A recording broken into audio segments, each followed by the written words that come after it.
عليكم ورحمة الله وبركاته. الحمد لله رب العالمين، والصلاة والسلام على رسوله الأمين وعلى آله وصحبه أجمعين. أما بعد، اتقوا الله عباد الله. يا أيها الذين آمنوا اتقوا الله حق تقاته ولا تموتن إلا وأنتم مسلمون. أعوذ بالله من الشيطان الرجيم. بسم الله الرحمن الرحيم. وأنا اخترتك فاستمع لما يوحى إنني أنا الله لا إله إلا أنا فاعبدني وأقم الصلاة لذكري إن الساعة آتية أكاد أخفيها لتجزى كل نفس بما تسعى ولا يصدنك عنها من لا يؤمن بها واتبع هواه فتردى وما تلك بيمينك يا موسى قال هي عصاي أتوكأ عليها وأهش بها على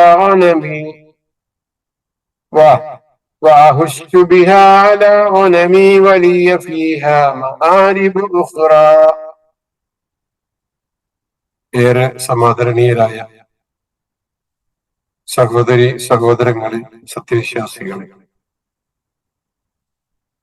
ഏകനായ പടച്ച റബ്ബിന്റെ വിധിവിലൊക്കെ ശ്രദ്ധിച്ച് അള്ളാഹുവിനെ ഇഷ്ടപ്പെടും വിധം ജീവിതം ക്രമീകരിക്കാൻ പടച്ച റബ്ബ് നമ്മെ ഓരോരുത്തരെയും തുണക്കുമാറാകട്ടെ എന്ന് ദുആ ചെയ്യുകയാണ്.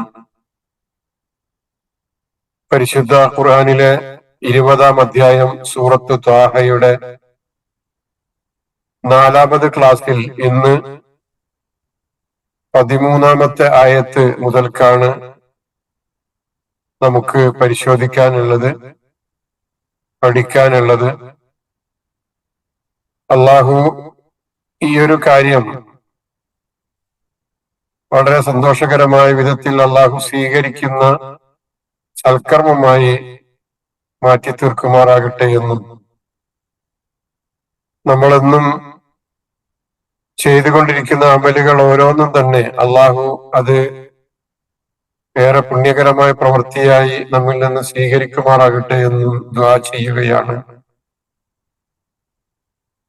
13-ാമത്തെ ആയത്തിലേക്ക് പ്രവേശിക്കുകയാണ് ഇൻഷാ അല്ലാഹ്. നമ്മൾ പറഞ്ഞു തുടക്കത്തിൽ അള്ളാഹുവിന്റെ അന്ത്യപ്രവാചകൻ മുഹമ്മദ് മുസ്തഫ സല്ലല്ലാഹു അലൈഹി വസല്ലമയെ തങ്ങളെ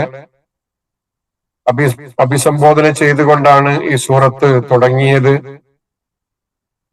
പിന്നീട് റസൂലിനെ സംബന്ധിച്ചിടത്തോളം അറിയാവുന്ന ഒരു ചരിത്രം അത് കൂടുതൽ വിശദമായി പ്രതിപാദിക്കുകയും കേട്ടുകേൾവിയുടെ അടിസ്ഥാനത്തിലല്ലാതെ വളരെ കൃത്യമായി പറഞ്ഞു കൊടുക്കുകയും മൂസാ നബി അലൈഹിസ്സലാമിയുടെ ചരിത്രം എന്താണ് എന്ന് റസൂൽ സല്ലല്ലാഹു അലൈഹി വസല്ലമയെ കേൾപ്പിച്ചുകൊണ്ട് അദ്ദേഹത്തിന്റെ പ്രബോധന പ്രവർത്തനങ്ങൾക്ക് ഏറെ താങ്ങും തണലായി അവതരിച്ച ഒരു അധ്യായമാണ് സൂറത്ത് ത്വാഹ എന്ന് നമ്മൾ സൂചിപ്പിക്കുകയുണ്ടായി. മൂസാ നബിയുടെ ചരിത്രം പറഞ്ഞു തുടങ്ങുന്നത് തുടക്കത്തിൽ നിന്നല്ല, അവസാനത്തിലേതുമല്ല. അദ്ദേഹത്തിന്റെ ജീവിതത്തിന്റെ ഇടക്കുള്ള, അദ്ദേഹം ഒരു ചെറുപ്പക്കാരനായിരിക്കെ വിവാഹ ജീവിതം കഴിഞ്ഞ് ഒരു 10 വർഷം കഴിഞ്ഞ് അദ്ദേഹം ഉമ്മയെ കാണണമെന്ന് പറഞ്ഞുകൊണ്ട് താൻ താമസിച്ച വീട്ടിൽ നിന്ന് ഭാര്യയെയും കൂടെയുള്ളവരെയും കൂട്ടി പോകുന്ന ഒരു സംഭവം, അതാണ് ഇവിടെ പറയുന്നത്. അവിടെ വെച്ച് അദ്ദേഹം ഒരു തീ കാണുന്നു, കണ്ട തീയിന്റെ അടുക്കലേക്ക് ചെല്ലുന്നു. അപ്പൊ അവിടെ അദ്ദേഹം ഒരു തീയല്ല കണ്ടിട്ടുണ്ടായിരുന്നത്, മറിച്ച് അവിടെ നിന്ന് അള്ളാഹുവിന്റെ സന്ദേശം, വഹീ ആണ് അവിടെ ലഭിക്കുന്നത് എന്നാണല്ലോ നമ്മൾ പറഞ്ഞു കഴിഞ്ഞത്. ആ വഹിയിന്റെ ബാക്കി ഭാഗം കൂടെ ഇവിടെ അള്ളാഹു തുടരുകയാണ് ചെയ്യുന്നത്. ശ്രദ്ധിച്ചു നോക്കൂ എന്താണ് പറയുന്നത് എന്ന്.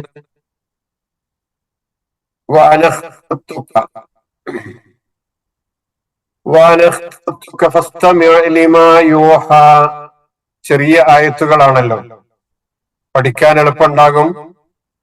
നിങ്ങൾ ഓരോരുത്തരും കാണാതെ പഠിക്കുന്നുണ്ടാകും. കഴിഞ്ഞ 12 ആയത്തുകൾ കാണാതെ പഠിച്ചിട്ടുണ്ടാകും എന്ന് കരുതുന്നു. ഓരോ ദിവസവും എടുക്കുന്ന ആയത്തുകൾ കാണാതെ പഠിച്ചു പോയാൽ വളരെ നിഷ്പ്രയാസം ഈ ക്ലാസ് കഴിയുമ്പോഴേക്കും, നമ്മുടെ ഈ അധ്യായം കഴിയുമ്പോഴേക്കും ഒരു സൂറത്ത് മുഴുവനായി പഠിച്ചു എന്ന ചാരിതാർത്ഥ്യം സന്തോഷകരമായ ഒരു കാര്യമാണല്ലോ. അപ്പൊ അതുകൊണ്ട് ശ്രദ്ധിക്കുക, കഴിഞ്ഞ 12 ആയത്തുകൾ എല്ലാവരും നിർബന്ധമായും ഓതി പഠിക്കാൻ വേണ്ടി ശ്രമിക്കണം. ഓതി പഠിക്കണം, നോക്കി പഠിക്കണം, കാണാതെയും പഠിക്കണം എന്ന് വീണ്ടും ഉണർത്തുകയാണ്. അള്ളാഹു അതിനെ നമ്മെ തുണക്കുമാറാകട്ടെ. ആമീൻ.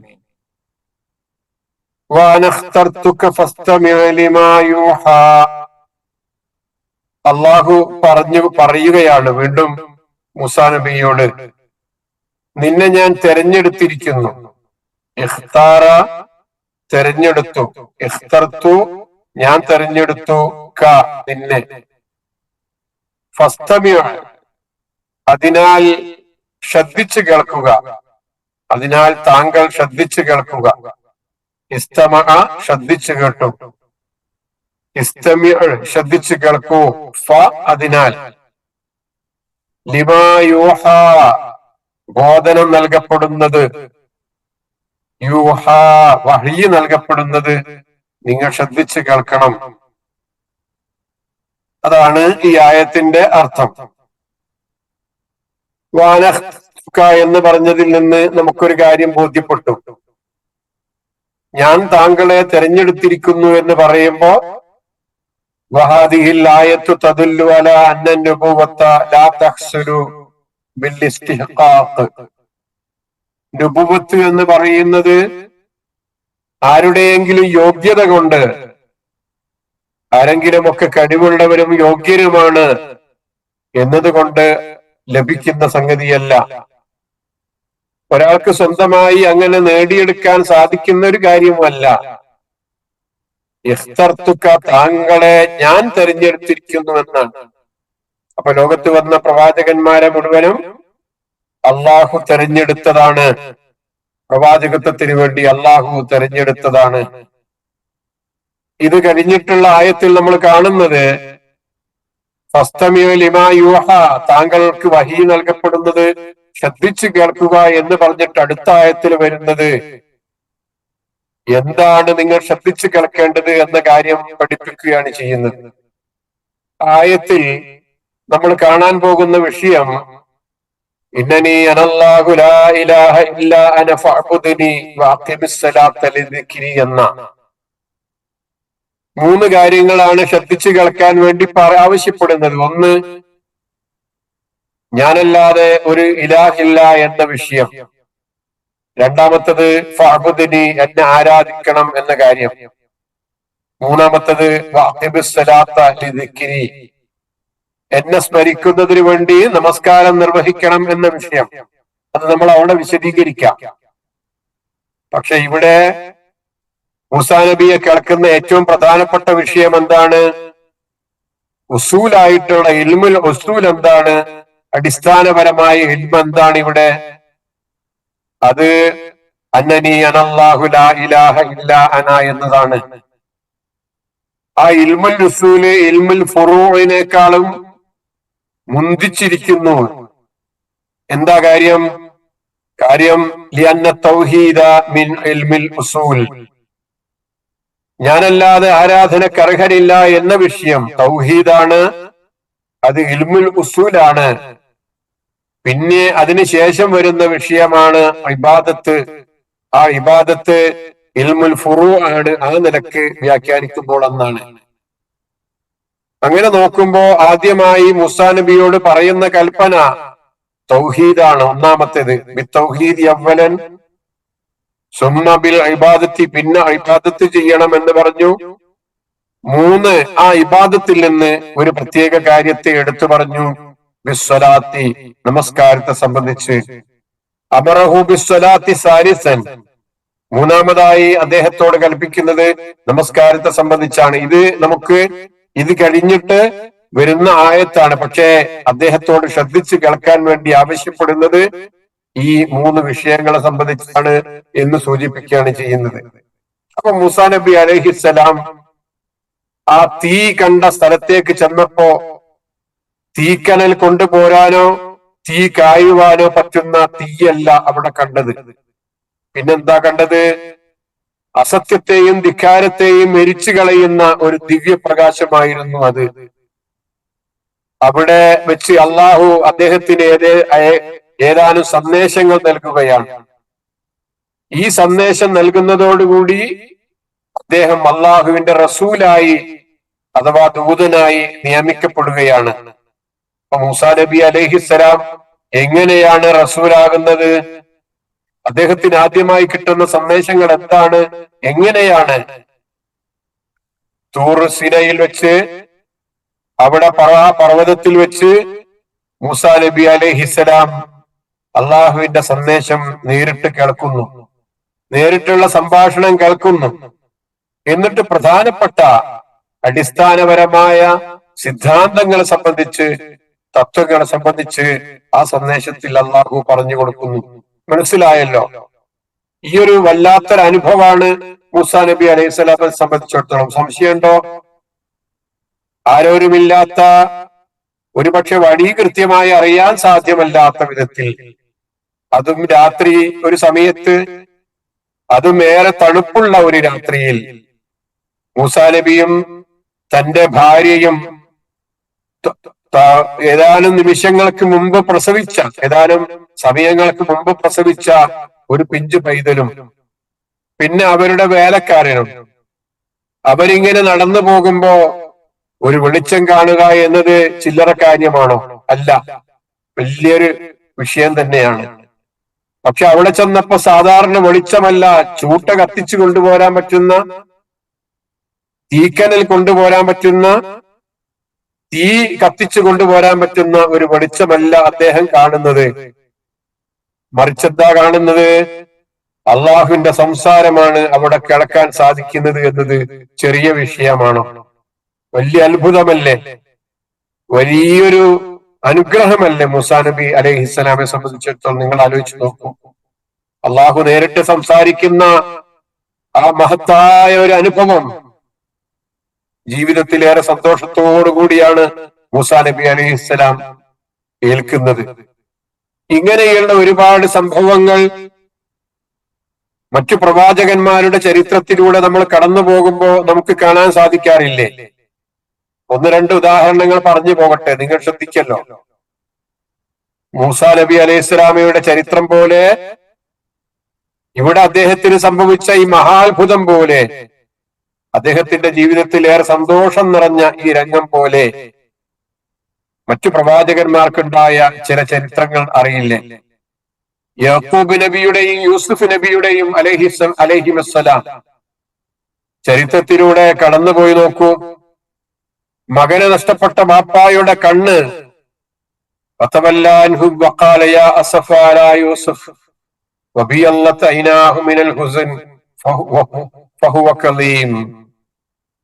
മൂസാ നബി യാക്കൂബ് നബി അലൈഹിസ്സലാമയുടെ കണ്ണുകൾ കരഞ്ഞ് കരഞ്ഞ് അദ്ദേഹത്തിന്റെ കണ്ണുകൾ വെളുത്തു പോയിട്ടുണ്ട്.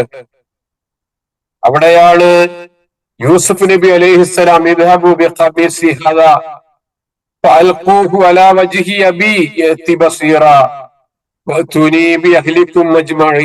എന്ന് പറയുന്നത്. സഹോദരങ്ങളോട് പറയുന്നത്, നിങ്ങൾ എന്റെ ഈ കുപ്പായം കൊണ്ടുപോയിട്ട് എന്റെ പിതാവിന്റെ മുഖത്തിട്ട് കൊടുക്കുക, എങ്കിൽ അദ്ദേഹം കാഴ്ചയുള്ളവരായി തീരും. നിങ്ങളുടെ മുഴുവൻ കുടുംബാംഗങ്ങളെയും കൊണ്ട് നിങ്ങൾ എന്റെ അടുത്ത് വരികയും ചെയ്യുക എന്ന് പറയുന്നത്. യാക്കൂബ് നബി അലൈഹി സ്വലാമിയുടെ സങ്കടം മാറുകയാണ്. കരഞ്ഞ് കരഞ്ഞ് കണ്ണിന്റെ കാഴ്ച നഷ്ടപ്പെട്ട് കണ്ണിന്റെ മേൽപ്പോളയും താഴ്ഭാഗവുമൊക്കെ വെളുത്തുപോയ കരഞ്ഞു കലങ്ങിയ കണ്ണുകളുമായി ജീവിക്കുന്ന യാക്കൂബ് നബി അലൈഹി സ്വലാമിന് തന്റെ മകന്റെ കുപ്പായം അണിയിച്ചപ്പോ അതുകൊണ്ടുണ്ടായ സന്തോഷവും കണ്ണിനുണ്ടായ കാഴ്ചയും അദ്ദേഹത്തിന് കാഴ്ച കിട്ടുന്ന അനുഭവമൊക്കെ ഖുർആൻ നമുക്ക് പറഞ്ഞു തരുന്നുണ്ട്. ഇങ്ങനെ പ്രവാചകന്മാരെ അള്ളാഹു സഹായിച്ച ഒരുപാട് രംഗങ്ങളുണ്ട്. അതുകൊണ്ട് മതിയാക്കിയില്ല. ആ കുപ്പായവുമായി വരുമ്പോ ദൂരെ വെച്ച് തന്നെ ആ വന്യ പിതാവ് തന്റെ മകന്റെ വാസന അനുഭവിക്കുകയാണ്. എന്നിട്ട് അദ്ദേഹം പറയുന്നത്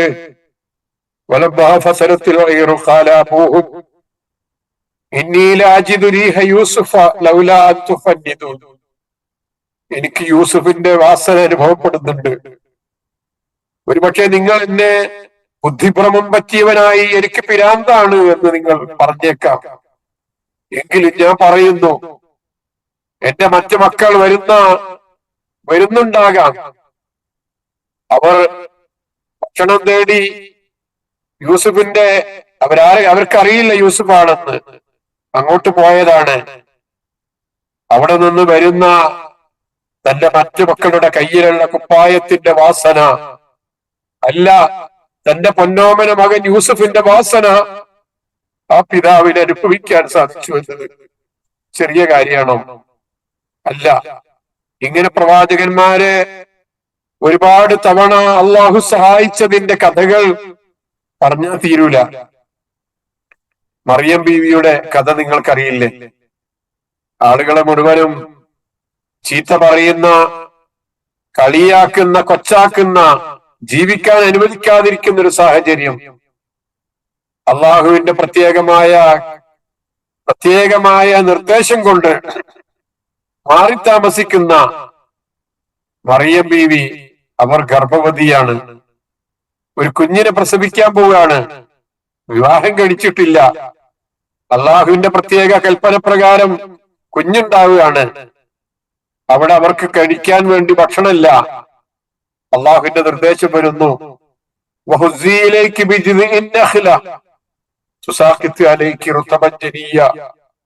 നിങ്ങളുടെ അടുത്ത് കാണുന്ന ആ ഈത്തപ്പഴത്തടി നിങ്ങളൊന്ന് പിടിച്ചു കുലുക്കൂ.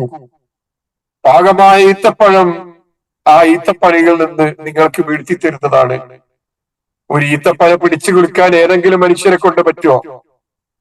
കേവലം ഒരു സ്ത്രീക്ക് സാധിക്കോ?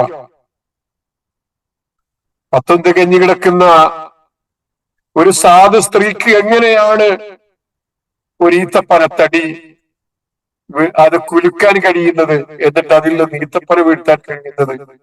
ഇല്ല. അള്ളാഹുവിന്റെ നിർദ്ദേശമാണ്, നിങ്ങൾ ഈ ഈത്തപ്പഴത്തോട് പലയാളെടുത്ത് അതിനെ പിടിച്ച് കുലുക്കിയാൽ നിങ്ങൾക്ക് അതിൽ നിന്ന് പാകമായ ഈത്തപ്പഴം നിങ്ങൾക്ക് വീഴ്ത്തി തരുന്നതാണ് എന്ന്. എന്തൊരു വലിയ അനുഗ്രഹ അള്ളാഹു ചെയ്തു കൊടുത്തു നോക്കൂ. കഴിഞ്ഞോ? അയ്യൂബ് നബിയുടെ കഥ കേട്ടിട്ടില്ലേ? ഏറെ പീഡനം, ഏറെ പ്രയാസം, ഏറെ ബുദ്ധിമുട്ടുകൾ, രോഗം വന്ന് പ്രയാസപ്പെട്ട് കുടുംബക്കാരെല്ലാരും ഒഴിവാക്കി, ഭാര്യ ഒഴിവാക്കി, മക്കളെ ഒഴിവാക്കി, എല്ലാരും വിട്ടൊഴിഞ്ഞു പോയി. ആരുമില്ല.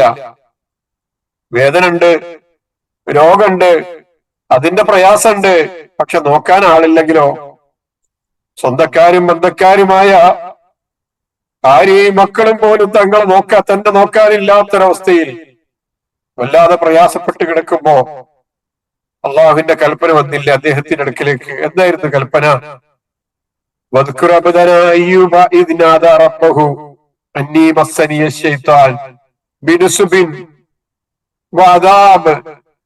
അവശതയും പീഡനവും അനുഭവിച്ചുകൊണ്ടിരിക്കുകയാണ് ഞാൻ.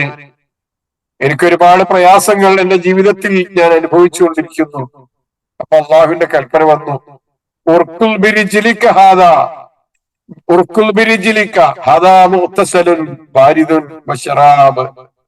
നിങ്ങൾ നിൽക്കുന്ന സ്ഥലത്ത് നിങ്ങളുടെ കാല് കൊണ്ടൊന്ന് ചവിട്ടു. ഒന്ന് നിങ്ങൾ ചവിട്ടിയാ മതി. അതിനിടയിൽ നിന്ന് തണുത്ത കുടിക്കാനുള്ള വെള്ളവും സ്നാനജലവും കുടിനീരും നിങ്ങൾക്ക് അവിടെ നിന്ന് കിട്ടും എന്ന് പറഞ്ഞപ്പോ അയ്യൂബ് നബി അലൈഹി സ്വലാമൊക്കെ അവിടെ കിട്ടിയ ആ സ്നാനജലം, ആ കുടിനീര്, കുളിക്കാനുള്ള ആ ശുദ്ധമായ ജലം, അതുകൊണ്ട് അദ്ദേഹത്തിന്റെ രോഗം മാറിയില്ലേ? പടച്ചോൻ നൽകിയ ആ അനുഗ്രഹങ്ങളെ നിങ്ങളൊന്ന് ഓർത്തു നോക്കൂ. പടച്ചവൻ പ്രവാചകന്മാർക്ക് അള്ളാഹു നൽകുന്ന മഹത്തായ അനുഗ്രഹങ്ങളാണ്. ഇനി നമ്മൾ മൂസാ നബിയുടെ ജീവിതത്തിലേക്ക് എന്നെ കടന്നു വരിക. അതുകൊണ്ട് അവസാനിച്ചോ? വലിയ അനുഗ്രഹമാണ് അവിടെ കണ്ടത്.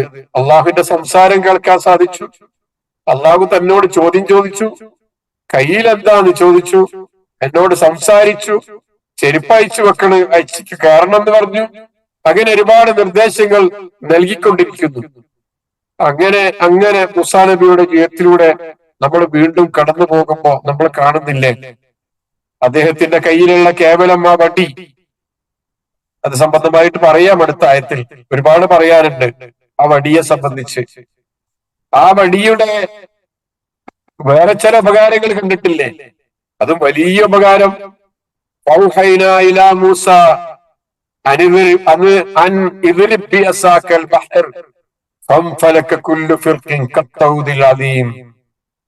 മൂസയോട് നാം പറഞ്ഞു, നിങ്ങളുടെ കയ്യിലുള്ള ആ വടി കൊണ്ട് ആ സമുദ്രത്തെ അടിക്കുക. അങ്ങനെ മൂസാ നബി സമുദ്രത്തെ അടിച്ചപ്പോ പിന്നിൽ ഫിറഔനും സംഘവുമാണ് ആക്രമിക്കാൻ വരികയാണ്, കൊല്ലാൻ വരികയാണ്. മുന്നിൽ വലിയ സമുദ്രമാണ്, വെള്ളമാണ്, രക്ഷപ്പെടാനുള്ള പഴുതുകളൊന്നുമില്ല. അവിടെ രക്ഷപ്പെടാനുള്ള വഴിയുണ്ടാക്കി കൊടുക്കുന്നു അല്ലാഹു. സിമ്പിൾ ആണ്. നിങ്ങളെ കയ്യിലുള്ള കേവലം നിങ്ങൾ ആടിന് തല ഇല തച്ചു പിടിച്ചു കൊടുക്കുന്ന ആ വടിയില്ലേ, ആ വടി കൊണ്ടൊന്ന് ആ സമുദ്രത്തെ അടിച്ചേക്കൂ എന്ന് ആവശ്യപ്പെടുന്ന ഒരു സംഭവം കണ്ടിട്ടില്ല നിങ്ങൾ? അങ്ങനെ അടിച്ചപ്പോ എന്തുണ്ടായത്? കടൽ പിളരുകയും എന്നിട്ട് വെള്ളത്തിന്റെ ഓരോ പൊടിയായി, ഓരോ ഭാഗമായി വലിയ പർവ്വതം പോലെ അത് രണ്ടു ഭാഗത്തേക്ക് മാറി നിൽക്കുകയും ചെയ്ത ഒരു സംഭവം ഉണ്ടായില്ലേ? അങ്ങനെ നമ്മൾ നോക്കുമ്പോ, പ്രവാചകന്മാരുടെ ജീവിതത്തിലൂടെ നമ്മളിങ്ങനെ കടന്നു നോക്കുമ്പോ എന്തൊക്കെ അത്ഭുതങ്ങളാണ് അവരുടെ ജീവിതത്തിൽ അള്ളാഹു നൽകിയത്. യൂസുഫ് നബി അലൈഹി ഇസ്ലാമിയുടെ അവസാനത്തെ രക്ഷപ്പെടലിന്റെ കഥകൾ നിങ്ങൾ ഓർത്തില്ലേ? രാജാവ് കാണുന്ന ഒരു സ്വപ്നം, തടിച്ച 7 പശുക്കളെ 7 മെലിഞ്ഞ പശുക്കൾ തിന്നുന്ന കാര്യം, 7 പച്ചക്കതിരുകളുടെയും വേറെ 7 ഉണങ്ങിയ കതിരുകളുടെയും വിഷയം. അങ്ങനെ ഒരു സിമ്പിൾ ആയിട്ടുള്ള ഒരു സ്വപ്നം കണ്ടു. ആ സ്വപ്നത്തിന്റെ വ്യാഖ്യാനം അറിയണം എന്നുള്ള നിലക്ക് അദ്ദേഹം പലരുമായി ചർച്ച ചെയ്യുന്നു. അവസാനം യൂസുഫ് നബി അലൈഹി സ്വലാമയുടെ കഥ കേൾക്കുന്നു. അദ്ദേഹം അത് പറഞ്ഞു കൊടുക്കുന്നു. അദ്ദേഹം ജയിലിൽ നിന്ന് മോചിതനാകുന്നു. പിന്നീട് ആ രാജ്യത്തിന്റെ തന്നെ രക്ഷകനായി മാറുന്നു, തന്റെ കുടുംബത്തിന്റെ രക്ഷകനായി മാറുന്നു. അങ്ങനെയുള്ള ആ ചരിത്രങ്ങൾ ഓരോന്ന് ആലോചിച്ച് നോക്കുമ്പോ എന്തെന്ത് അത്ഭുതങ്ങളാണ്, എന്തൊക്കെ പ്രത്യേകതകളാണ് അള്ളാഹുവിന്റെ പ്രവാചകന്മാരുടെ ജീവിതത്തിലൂടെ നൽകിയതായി നമുക്ക് പറഞ്ഞു തരുന്നത്. ഞാൻ ആ വിഷയം നീട്ടിക്കൊണ്ടു പോവല്ല. ഇവിടെ അള്ളാഹു പറഞ്ഞത്, നിങ്ങളെ നാം തെരഞ്ഞെടുത്തതാണ്. നമ്മൾ തെരഞ്ഞെടുത്തതല്ലെങ്കിൽ ഒരാൾക്കും പ്രവാചകനാകാനൊന്നും കഴിയില്ല. ഞാൻ പ്രവാചകനാണ്, ഞാൻ റസൂലാണ്, ഞാൻ നബിയാണ് എന്ന് വാദിക്കാൻ വലിയ വലിയ പ്രത്യേകതകളുള്ള ഒരാൾക്കും തന്നെ സാധ്യമല്ല. അതിന് അവകാശവുമില്ല. എത്ര വലുതായിക്കോട്ടെ, ആ വൽപ്പത്തരം അവിടെ വെച്ചാൽ മതി. പ്രവാചകന്മാരാകണമെങ്കിൽ അള്ളാഹു തെരഞ്ഞെടുക്കണം. അതാണ് 13-ാമത്തെ ആയത്തിൽ നമ്മൾ കണ്ടത്. 14-ാമത്തെ ആയത്ത് നമ്മൾ പറഞ്ഞു, എന്നിട്ട് ശ്രദ്ധിച്ച് കേൾക്കണം എന്ന് പറഞ്ഞിട്ട് താങ്കൾക്ക് വഹി നൽകുന്ന കാര്യങ്ങൾ നിങ്ങൾ ശ്രദ്ധിച്ചു കേൾക്കണേ എന്ന് പറഞ്ഞിട്ട് അള്ളാഹു പറയുന്ന വിഷയങ്ങളാണ് നമ്മൾ ഇവിടെ കാണുന്നത്. എന്താണത്? ഇന്നനി അനല്ലാഹു ലാ ഇലാഹ ഇല്ലാ അന ഫഅ്ബുദ്നി വഅഖിമിസ് സ്വലാത്ത ലിദിക്രി. ഇന്നനി അനല്ലാഹു ലാ ഇലാഹ ഇല്ലാ അന ഫഅ്ബുദ്നി വഅഖിമിസ് സ്വലാത്ത ലിദിക്രി. തീർച്ചയായും ഞാനാകുന്നു അല്ലാഹു. ഇന്നനി ഞാനാണ്, തീർച്ചയായും ഞാനാണ്. ഞാൻ അല്ലാഹു, ഞാനാണ് അല്ലാഹു. 2 പ്രാവശ്യം ഞാൻ എന്ന് പറഞ്ഞിട്ടാണ് അല്ലാഹു എന്ന് പറഞ്ഞത്.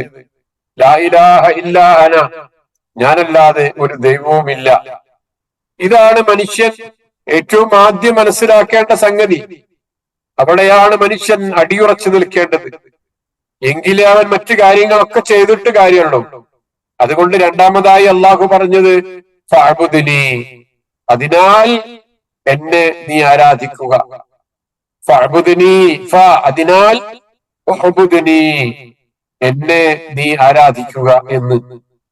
മൂന്നാമതായി ആരാധനയിൽ നിന്ന് ഒരു പ്രധാനപ്പെട്ട വിഷയം പറയുന്നു. അതെന്താണ്? വാഖിബിസ്സലാത്ത, നീ നമസ്കാരം നിർവഹിക്കുകയും ചെയ്യുക. ആ നമസ്കാരം എന്തിനു വേണ്ടി നിർവഹിക്കണം എന്ന കാര്യം കൂടെ ഇവിടെ എടുത്തു പറയുന്നു. ഒരുപക്ഷെ അദ്ദേഹം നമസ്കാരത്തെ സംബന്ധിച്ച് കേട്ടിട്ടുണ്ടാകും. അദ്ദേഹം ജീവിച്ചത് നേരത്തെ നമ്മൾ പറഞ്ഞതുപോലെ ശുഐബ് നബിയുടെ വീട്ടിലാണെങ്കിൽ അവിടെ നിന്ന് തീർച്ചയായും നമസ്കാരത്തെ സംബന്ധിച്ച് കേൾക്കുമല്ലോ. കാരണം പൂർവികരായ എല്ലാ സമുദായങ്ങളിലും ഉള്ള ഒരു ആരാധനാ കർമ്മമാണല്ലോ നമസ്കാരം എന്ന് പറയുന്നത്.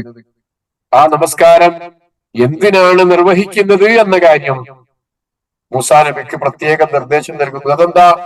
വാഖിബിസ്സലാത്ത ലിദിക്രി, എന്നെ ഓർക്കുന്നതിനായി നമസ്കാരം മുറ പോലെ നിർവഹിക്കുകയും ചെയ്യണട്ടോ. അഖീം എന്ന് പറഞ്ഞാൽ മുറ പോലെ നിർവഹിക്കണം എന്നാണ്. ഇഖാമത്ത് എന്ന് പറഞ്ഞാൽ നിലനിർത്തണം എന്നാണ്. കൃത്യമായി വ്യക്തമായി മുറ പോലെ ശരിയായ വിധത്തിൽ നിർവഹിക്കണം കേട്ടോ.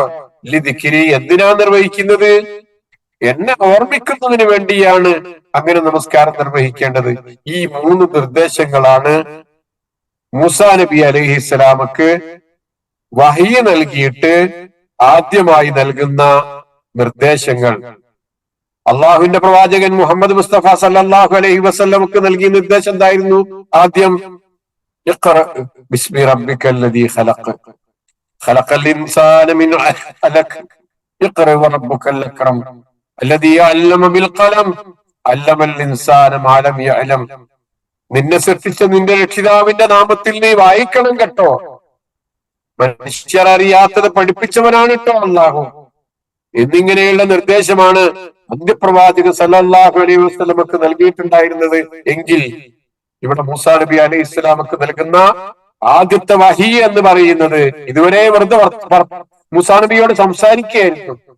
നിങ്ങൾ വന്നത് ഒരു പരിശുദ്ധമായ തുവ തായ്വരയിലാണ്, അതുകൊണ്ട് ചെരുപ്പ് അയച്ചു വെച്ചിട്ട് കയറിക്കോളൂ, ഞാൻ പറയുന്നത് ശ്രദ്ധിച്ച് കേൾക്കണം കേട്ടോ എന്നിങ്ങനെയുള്ള നിർദ്ദേശങ്ങളായിരുന്നു, സംസാരങ്ങളായിരുന്നു ഇതുവരെ നടത്തിയിരുന്നത്. ഇനി അങ്ങോട്ട് കാര്യം പറഞ്ഞു തുടങ്ങിയ ആ കാര്യത്തിൽ മൂന്ന് പ്രധാനപ്പെട്ട വിഷയങ്ങൾ. ഒന്ന്, ഞാനല്ലാതെ അള്ളാഹു ഇല്ല, ഞാനല്ലാതെ ഒരു ആരാധ്യനില്ല, ഞാനാണ് അള്ളാഹു, ഞാനാണ്, എന്നെയാണ് ആരാധിക്കേണ്ടത് എന്ന വിഷയമാണ് ഏറ്റവും പ്രധാനമായി പറഞ്ഞു തുടങ്ങുന്നത്. ഇനി നോക്കൂ, നമ്മൾ ആ നേരത്തെ പറഞ്ഞു പോയി മൂന്ന് വിഷയങ്ങൾ പറഞ്ഞത്. അതിന്റെ ഓർഡർ എന്താണ്? ഒന്ന് തൗഹീദ്, രണ്ടാമത്തത് അതിൽ നിന്ന് ശേഷം വരുന്നു ആരാധനകൾ, മൂന്നാമത്തത് അതിൽ നിന്ന് മാറി വരുന്നു നമസ്കാരം എന്നുള്ളത്. അതിനോടനുബന്ധിച്ച് നമസ്കാരം എന്തിനു വേണ്ടിയാണ് എന്ന കാര്യം. വാഖിബിസ്സലാത്ത ലിദിക്രി എന്ന് പറഞ്ഞത് പ്രത്യേകം ഓർമ്മിക്കണേ. ലാ തുൽഹീഹിം തിജാറത്തുൻ വലാ ബൈഉൻ അൻ ദിക്രില്ലാഹി, പറഞ്ഞില്ലേ? ആ ദിക്ർ, കച്ചവടമോ ബിസിനസ്സുകളോ കൊള്ളക്കൊടുക്കലുകളോ വാങ്ങലുകളോ ജീവിതത്തിന്റെ മറ്റു കാര്യങ്ങളോ ഒന്നും തന്നെ അള്ളാഹുവിന്റെ ദിക്റിൽ നിന്ന് അവരെ അലോസരപ്പെടുത്തുകയില്ല, അവരെ പിന്നോട്ടടിക്കുകയില്ല, അവരതിൽ നിന്ന് അശ്രദ്ധരാക്കുകയില്ല, അവരുടെ ശ്രദ്ധ തെറ്റിച്ചു കളയില്ല. അങ്ങനെയുള്ളവരാണ് യഥാർത്ഥത്തിലുള്ള വിശ്വാസികൾ എന്ന് പറഞ്ഞില്ലേ? റസൂൽ സല്ലല്ലാഹു അലൈഹി വസല്ലം പറഞ്ഞു, മൻ നസിയ സ്വലാത്തൻ, ആരെങ്കിലും നിസ്കരിക്കാൻ മറന്നുപോയാല് ഫല്യുസല്ലിഹാ ഇദാ ദക്കറഹാ, അവൻ എപ്പോഴാണ് ഓർമ്മിക്കുന്നത് അപ്പോൾ അത് നിസ്കരിക്കണം കേട്ടോ. ലാ കഫാറത്ത ലഹാ ഇല്ലാ ദാലിക, നമസ്കാരം ഒഴിവായി പോയാൽ അത് വേറൊരു കഫാറത്തും ഇല്ല കേട്ടോ. നോമ്പ് നോറ്റിട്ടില്ലെങ്കിൽ കഫാറത്ത് കൊടുക്കാം, നോമ്പ് നിൽക്കാൻ സാധിച്ചിട്ടില്ലെങ്കിൽ പകരം അതിന് കഫാറത്ത് കൊടുക്കാനുള്ള വകുപ്പുകളുണ്ട്. അതേപോലെ പല സംഗതികളും ജീവിതത്തിൽ കഫാറത്ത് നൽകിയിട്ട്, പ്രായശ്ചിത്തം നൽകിയിട്ട്, പ്രതിവിധി കണ്ടെത്തിയിട്ട് അങ്ങനെ ചെയ്യാനുള്ള അവസരങ്ങളൊക്കെ ഉണ്ടാകും. പക്ഷെ ഇവിടെ അങ്ങനെ പ്രായശ്ചിത്തമില്ല. ഇവിടെ എന്താ ഉള്ളത്? ലാ കഫാറത്ത ലഹാ ഇല്ലാ ദാലിക, നിങ്ങളത് ഓർമ്മ വന്നാൽ നമസ്കരിക്കുക എന്നുള്ളതാണ് ആ നമസ്കാരത്തിനുള്ള കഫാറത്ത്. എന്നിട്ട് റസൂൽ സല്ലല്ലാഹു അലൈഹി വസല്ലം ഓതിയ ആ കാര്യം പറയാനാണ് ഈ വിഷയം ഇപ്പൊ തന്നെ ഇവിടെ പറഞ്ഞു പോകുന്നത്. അതെന്താ ഓതിയത്? ഇത് പറഞ്ഞിട്ട് ഒരാളോട് നമസ്കാരം മറന്നുപോയാൽ അയാൾ ഓർമ്മ വന്നാൽ ഓർമ്മ വന്നാൽ എപ്പോഴാണോ അയാൾ ഇത് നിസ്കരിച്ചോട്ടെ. ഇത് പറഞ്ഞിട്ട് റസൂൽ സല്ലല്ലാഹു അലൈഹി വസല്ലം വഖിമിസ്സലാത്ത ലിദിക്രി, എന്നെ ഓർമ്മിക്കുന്നതിന് വേണ്ടിയിട്ട് നിങ്ങൾ നമസ്കരിക്കണം കേട്ടോ എന്ന ഇതുമായി ബന്ധപ്പെട്ട ഈ ആയത്തിന്റെ അവസാന ഭാഗത്തുള്ള വഖിമിസ്സലാത്ത ലിദിക്രി എന്ന ആയത്താണ് റസൂൽ സല്ലല്ലാഹു അലൈഹി വസല്ലം അവിടെ പാരായണം ചെയ്തത് എന്നാണ് ഓർമ്മിക്കുന്നത്. അപ്പൊ ഇതില് എന്താ നമുക്ക് ഈ ആയത്ത് നമുക്ക് നൽകുന്ന നിർദ്ദേശങ്ങൾ? നമ്മൾ മനസ്സിലാക്കിയത് എന്തൊക്കെയാണ്? എന്നെ ഓർക്കൽ ആരാധനയിലൂടെയും നമസ്കാരത്തിലൂടെയാണ്. നമസ്കാരം എന്ന് പറയുന്നത് കുറെ ദിക്റുകളുണ്ട്. ഇതിൽ ദിക്രി കുറെ ദിക്റുകൾ അടങ്ങിയതാ. ആ ദിക്റുകളെ പറയുക, ആ ദിക്റുകൾ ചൊല്ലുക, അതിനുള്ളതാണ് നമസ്കാരം. പടച്ചോന്റെ ദിക്റിൽ ഇത് പറഞ്ഞിട്ടുണ്ട്. അള്ളാഹുവിന്റെ പരിശുദ്ധ ഖുർആനിന് ദിക്റ് എന്ന പേരുണ്ട്. ആ ദിക്റിൽ അള്ളാഹുവിനെ സംബന്ധിച്ചുള്ള ആ ഗ്രന്ഥത്തിൽ ഇത് സംബന്ധമായിട്ട് പരാമർശിച്ചിട്ടുണ്ട്. എന്നെ മാത്രം സ്മരിക്കണം കേട്ടോ, ദിക്രി എന്നെ ഓർക്കാനാണ് കേട്ടോ. നിങ്ങൾ വേറെ പലരെയും ഓർക്കാൻ പറ്റിയല്ല നമസ്കാരത്തിലേക്ക് വരേണ്ടത്.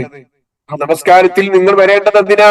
എന്നെ ഓർക്കാനാണ്. ഇതുവരെയും നിങ്ങൾ പലരെയും ഓർക്കായിരുന്നു, ഇതുവരെയും നിങ്ങൾ പലരുടെയും കൂടെ ആയിരുന്നു, ഇതുവരെയും നിങ്ങൾ പലതിലും ആയിരുന്നു. പക്ഷെ ആ ഓർമ്മകളിൽ നിന്നൊക്കെ, ആ സംസാരങ്ങളിൽ നിന്നൊക്കെ, ആ വർത്തമാനങ്ങളിൽ നിന്നൊക്കെ, അവിടെ നിന്നൊക്കെ നിങ്ങൾ മാറി ഇപ്പൊ വന്നത് എന്തിനാന്നറിയോ? എന്നെ ഓർക്കാനാണ്. അങ്ങനെയാണെങ്കിൽ നിങ്ങൾ എന്നെ മാത്രം ഓർക്കണം. അങ്ങനെയാകുമ്പോ നിങ്ങൾ മറ്റെല്ലാവരെയും ഒഴിവാക്കി എന്നെ മാത്രം ഓർക്കാനാണ് നിങ്ങൾ നമസ്കാരത്തിലേക്ക് വരുന്നത്. മറ്റുദ്ദേശങ്ങൾക്ക് വേണ്ടിയല്ല നമസ്കരിക്കാൻ വരുന്നത്. അങ്ങനെ ഈ ദിക്രി എന്ന ആയത്തിന്റെ അർത്ഥം പണ്ഡിതന്മാർ എന്തൊക്കെ രൂപത്തിൽ പറഞ്ഞിട്ടുണ്ട് എന്നർത്ഥം ഇവിടെ തന്നെ നമ്മൾ കണ്ടില്ലേ. നമസ്കാരത്തിൽ നമസ്കരിക്കുന്നത് ഈ ഇത്തരത്തിലുള്ള ആരാധനയിലൂടെ, അള്ളാഹുവിനെ ഓർക്കുന്നത് ഇത്തരത്തിലുള്ള ആരാധനയിലൂടെയാണ്, നമസ്കാരത്തിലൂടെയാണ്. നമസ്കാരത്തിൽ കുറെ ദിക്റുകളുണ്ട്. നമസ്കാരത്തെ സംബന്ധിച്ച് ദിക്റിൽ പറഞ്ഞിട്ടുണ്ട്. ദിക്ർ എന്ന് പറഞ്ഞാൽ ഖുർആനിൽ പറഞ്ഞിട്ടുണ്ട്. മറ്റെല്ലാവരെയും ഒഴിവാക്കി അള്ളാഹുവിനെ മാത്രം സ്മരിക്കുക ലിദിക്രി എന്ന് പറഞ്ഞിട്ട്, അങ്ങനെ മനുഷ്യനെ സംബന്ധിച്ചിടത്തോളം അവൻ അള്ളാഹുവിനെ സംബന്ധിച്ച് അശ്രദ്ധനായി ഒരു സമയത്തും മനുഷ്യ ഹൃദയത്തിൽ ഈ ബോധം സമൂർത്തമാകാൻ, അള്ളാഹു മനുഷ്യനും തമ്മിലുള്ള ബന്ധം സ്ഥിരമായി നിലനിർത്താനുള്ള ഏറ്റവും ശക്തമായ മാർഗമാണ് നമസ്കാരം. രാവിലെ ജോലിക്ക് പോയി, കുറെ കാര്യങ്ങളിലായിരുന്നു, തിരക്കുകളിലായിരുന്നു. ഇടക്ക് കുറച്ചു സമയം കഴിഞ്ഞാല് വാ, നീ അള്ളാഹുവിനൊന്ന് ഓർക്ക്. ആ ഓർമ്മ പുതുക്കിയിട്ട് പോയിക്കോ. വീണ്ടും അവൻ ജോലിയിലും മറ്റു കാര്യങ്ങളിലും ഒക്കെയാണ്. ഒരുപക്ഷെ അവൻ റെസ്റ്റ് എടുക്കുകയാണ്, ഉറങ്ങുകയാണ്. വേണ്ട, എഴുന്നേൽക്ക്, എന്നെ ഓർമ്മിക്ക്. വീണ്ടും സൂര്യൻ അസ്തമിച്ച് ഒരു ദിവസത്തിന്റെ പകുതി ഭാഗം കഴിഞ്ഞ് അടുത്ത പകുതിയിലേക്ക് പ്രവേശിക്കുമ്പോ വാ, എന്നൊന്ന് ഓർക്ക്, നമസ്കരിക്ക് എന്ന് പറഞ്ഞുകൊണ്ട് അങ്ങനെ പോകുന്നു. അങ്ങനെ നമ്മളിങ്ങനെ ജീവിതത്തിന്റെ ബഹളങ്ങളിലും തിരക്കുകളിലും ഇങ്ങനെ ജീവിച്ചു പോകുന്നതിന്റെ ഇടക്ക് പടച്ചോന്റെ അടുക്കൽ ചെന്ന് ഒന്ന് കുമ്പിടാനുള്ള, ഒന്ന് കുനിയാനുള്ള, ഒന്ന് സുജൂദ് ചെയ്യാനുള്ള, അള്ളാഹുവിനെ ഓർക്കാനുള്ള നമ്മുടെ ജീവിതത്തിൽ നമുക്ക് കിട്ടുന്ന ഒരു അവസരം. ഇങ്ങനെ അള്ളാഹു നമുക്ക് ഉണ്ടാക്കി തന്നു എന്ന് പറയുന്നത് ചെറിയ കാര്യമാണോ? അല്ലല്ലോ, വലിയ വിഷയമല്ല ഇത്. ഇങ്ങനെ അള്ളാഹു നൽകിയത് മഹത്തായ കാര്യമാണ് എന്ന് നമ്മൾ ഓർക്കണം.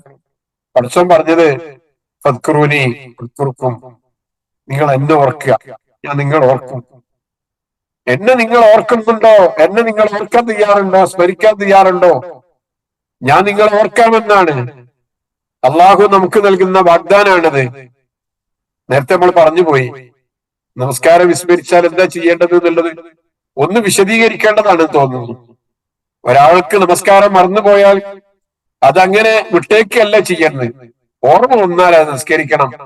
ഇപ്പൊ ഒരാള് അസർ മറന്നുപോയി, നിസ്കരിക്കാൻ മറന്നുപോയി, മഗ്‌രിബ് സമയത്താണ് അയാൾക്ക് ഓർമ്മ വന്നെങ്കിൽ അയാൾ ആദ്യമായി ഏതാ നമസ്കരിക്കേണ്ടത്? അയാൾ ആദ്യമായി നമസ്കരിക്കേണ്ടത് അസർ നിസ്കാരാണ്. എന്നിട്ടാണ് മഗ്‌രിബ് നിസ്കരിക്കേണ്ടത്. മഗ്‌രിബിന്റെ സമയമായാലും അയാൾ ചെയ്യേണ്ടത് ഓർമ്മ വന്നാൽ ഏതാണ് വിട്ടുപോയത്, മറന്നുപോയത്, ആ നമസ്കാരമാണ് ആദ്യമായി നിർവഹിക്കേണ്ടത്.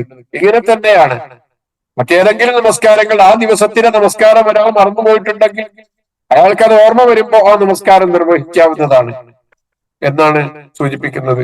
റസൂൽ സ്വല്ലല്ലാഹു അലൈഹി വസല്ലം പറഞ്ഞു, ഒരാള് ഉറങ്ങിപ്പോയാൽ കുറ്റല്ല, ഉണർന്നിരിക്കുമ്പോഴാണ് കുറ്റം. നിങ്ങൾ ആരെങ്കിലും ഉറങ്ങിപ്പോവുകയോ മറന്നു പോവുകയോ ചെയ്താൽ ഉണരുമ്പോഴും ഓർക്കുമ്പോഴും നിങ്ങൾ നമസ്കരിക്കണം. അള്ളാന്റെ കൽപ്പന അങ്ങനെയുള്ളൂ. ഉറങ്ങുന്നവനോട്, ഉറങ്ങിപ്പോകുന്നവനോട് കൽപ്പനയില്ല. അതേപോലെ ബുദ്ധിയില്ലാത്തവരോട് കൽപ്പനയില്ല. ഓർമ്മയുള്ളവർക്കാണ്, അതേപോലെ ഉണർന്നിരിക്കുന്നവർക്കാണ്. അതുകൊണ്ട് ഉറങ്ങണമെന്നല്ല, ഒരു അറ്റമില്ലാത്ത ഉറങ്ങണമെന്നല്ല പറഞ്ഞതിനർത്ഥം.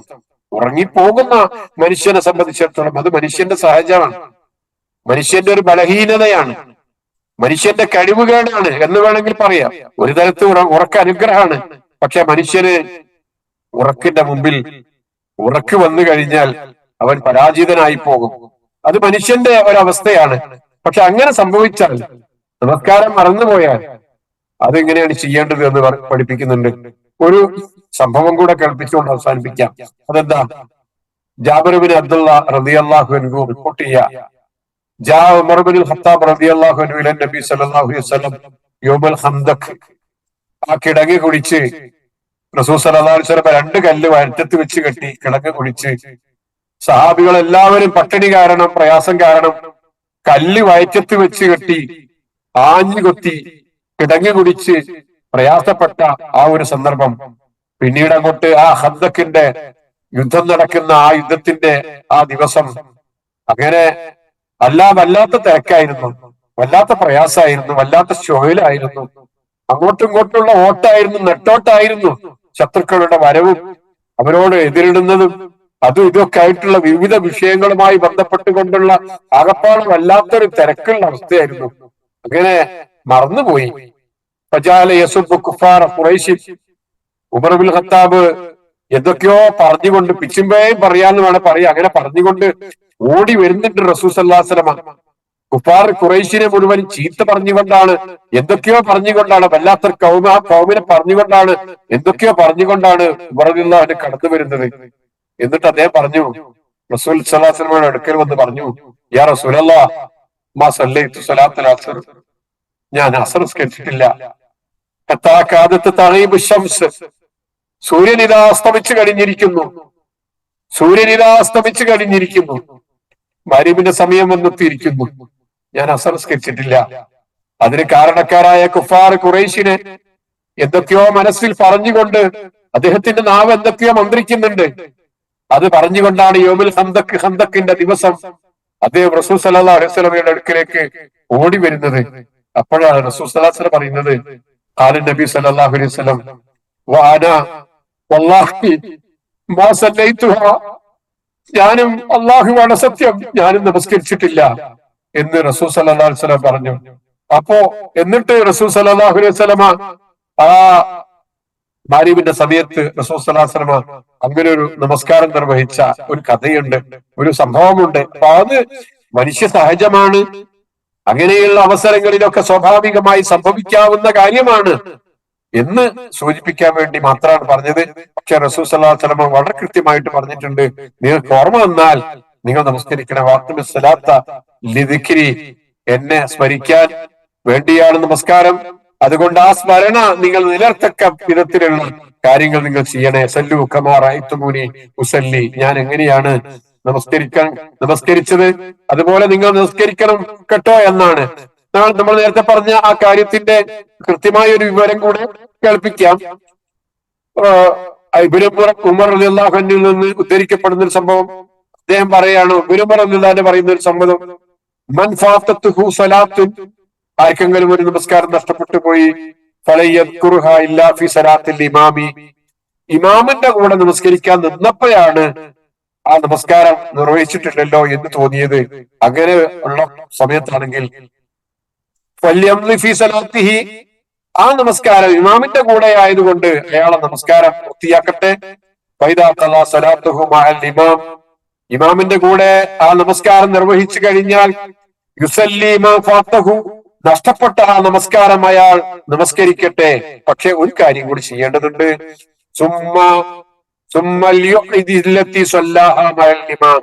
ഇമാമിന്റെ കൂടെ നമസ്കരിച്ച ആ നമസ്കാരം രണ്ടാമതും അയാൾ നമസ്കരിച്ചു വിട്ടേണ്ടതുണ്ട്. ഒരു മസലാണ് പറഞ്ഞത്. എന്താണ് ഒരു ഉദാഹരണം? ഒരാൾ അസർ നമസ്കാരം മറന്നുപോയി, മഗ്‌രിബ് നമസ്കാരത്തിന് ഇമാമിന്റെ കൂടെ നമസ്കരിക്കുന്നു. അപ്പോൾ അയാൾക്ക് ഓർമ്മ വന്നു, ഞാൻ അസർ നിർവഹിച്ചിട്ടില്ല എന്ന്. എങ്കിൽ അയാൾ ഇമാമിന്റെ കൂടെ നമസ്കാരം അവിടെ നിന്ന് പിരിഞ്ഞു പോരാൻ പാടില്ല, എന്ന് മര്യാദകേടാണ്, ചെയ്യരുത്. ആ നമസ്കാരം പൂർത്തിയാക്കുകയും എന്നിട്ട് അസർ നമസ്കരിക്കുകയും, ഇങ്ങനെ അയാൾ ആർക്ക് നമസ്കരിക്കേണ്ടത് അസറാണ് എന്നുള്ള നിലക്ക് അയാൾ വീണ്ടും മഗ്‌രിബ് നമസ്കാരം മടക്കി നമസ്കരിക്കുകയും ചെയ്യേണ്ടതാണ് എന്നതാണ് ഇവിടെ നമ്മൾ മനസ്സിലാക്കേണ്ട ഒരു ഒരു സംഗതി എന്നുകൂടെ ഓർമ്മിപ്പിച്ച് കൊണ്ട് ഈ ഭാഗം അവിടെ അവസാനിപ്പിക്കുകയാണ്. ബാക്കിയുള്ള ഭാഗങ്ങളിലേക്ക് ഇൻഷാ അല്ലാഹ് അടുത്ത ആഴ്ചകളിലേക്ക് കടന്നു പോകാം. നിങ്ങൾ അറിയാവുന്ന സൂറത്തുൽ ജുമുഅയിലെ നേരത്തെ നമ്മൾ ഓതിയ എന്ന ആയത്ത് ഇവിടെ കൊടുത്തിട്ടുണ്ട്. അർത്ഥം നിങ്ങൾക്ക് അറിയാവുന്നതാണ്, അത് സൂചിപ്പിക്കുന്നില്ല. അള്ളാഹുവിന്റെ പ്രവാചകൻ സല്ലല്ലാഹു അലൈഹി വസല്ലം പറഞ്ഞതുപോലെ എന്ന് അതിന്റെ വിശദീകരണത്തിൽ റസൂൽ സ്വല്ലല്ലാഹു അലൈഹി വസല്ലം സൂചിപ്പിച്ചതുപോലെ, മറ്റു ഭാഗങ്ങളുടെ റസൂൽ സ്വല്ലല്ലാഹു അലൈഹി വസല്ലം പറഞ്ഞതുപോലെ നമസ്കാരത്തിലാണ് എന്റെ കൺകുളിർമ ഞാൻ കാണുന്നത് എന്ന് സൂചിപ്പിച്ചതുപോലെ, ആ നിലക്കുള്ള നല്ല നമസ്കാരവും ആരാധനാ കർമ്മങ്ങളും ഒക്കെ നിർവഹിച്ചുകൊണ്ട് അള്ളാഹുവിന്റെ കാരുണ്യത്തിന് ഇരയായി തീരുന്ന സത്യവിശ്വാസികളുടെ കൂട്ടത്തിൽ അള്ളാഹു നമ്മെ ഓരോരുത്തരെയും ഉൾപ്പെടുത്തി അനുഗ്രഹിക്കുമാറാകട്ടെ. നമ്മുടെ ജീവിതത്തിൽ സംഭവിച്ചു പോകുന്ന എല്ലാ അപാകതകളും തെറ്റുകുറ്റങ്ങളും പടച്ചറബ് നമുക്ക് പുറത്തു തന്ന് അവന്റെ ജന്നാത്തുൽ ഫിർദൗസിൽ അള്ളാഹു നമ്മെ ഒരുമിച്ച് കൂട്ടുമാറാകട്ടെ. അള്ളാഹുവെ, ഞങ്ങളുടെ ജീവിതത്തിൽ എല്ലാ രംഗങ്ങളിലും നിന്റെ കാരുണ്യം വർഷിക്കുമാറാകണേ. ഞങ്ങളുടെ മാതാപിതാക്കളിൽ നിന്റെ റഹ്മത്തും ബർക്കത്തും ഉണ്ടാകുമാറാകണേ. മരിച്ചുപോയവർക്ക് മഗ്ഫിറത്തും റഹ്മത്തും നൽകിയവരുടെ ബർസഖിയായ ജീവിതം നീ നന്നാക്കി കൊടുക്കുമാറാകണേ. ഞങ്ങളുടെ കുട്ടികളിലും കുടുംബങ്ങളിലും ഒക്കെ നീ സമാധാനം നൽകുമാറാകണേ. രാജ്യത്തിന്റെ സുരക്ഷ ഭീഷണിയായിക്കൊണ്ടിരിക്കുന്ന ഇത്തരം ഘട്ടങ്ങളിൽ എല്ലാ നിലക്കുള്ള സമാധാനത്തോടുകൂടി നമ്മുടെ രാജ്യത്ത് കഴിയാൻ അള്ളാഹു നമ്മെ ഓരോരുത്തരെയും തുറക്കുമാറാകട്ടെ. ആ നിലക്ക് രാജ്യത്തിന്റെ കാര്യങ്ങൾ അത്തരത്തിലുള്ള ആളുകളുടെ കൈകളിലേക്ക് എത്തിപ്പെടുന്നതിന് വേണ്ടി അള്ളാഹുവെ നീ സഹായിക്കുമാറാകണേ. എല്ലാവിധ പ്രയാസങ്ങളിൽ നിന്നും ഞങ്ങളുടെ നാടിനെയും നാട്ടുകാരെയും ഞങ്ങളെയും എല്ലാവരെയും നീ രക്ഷപ്പെടുത്തി അനുഗ്രഹിക്കുമാറാകണേ. اللهم ربنا تقبل منا انك انت السميع العليم وتب علينا انك انت التواب الرحيم واغفر لنا يا غافر المذنبين. اللهم ربنا ظلمنا انفسنا وان لم تغفر لنا وترحمنا لنكونن من الخاسرين. اللهم يا مقلب القلوب ثبت قلوبنا على دينك. اللهم يا مقلب القلوب ثبت قلوبنا على طاعتك. اللهم ربنا آتنا في الدنيا حسنة وفي الآخرة حسنة وقنا عذاب النار. آمين آمين برحمتك يا أرحم الراحمين. وجزاكم الله خير.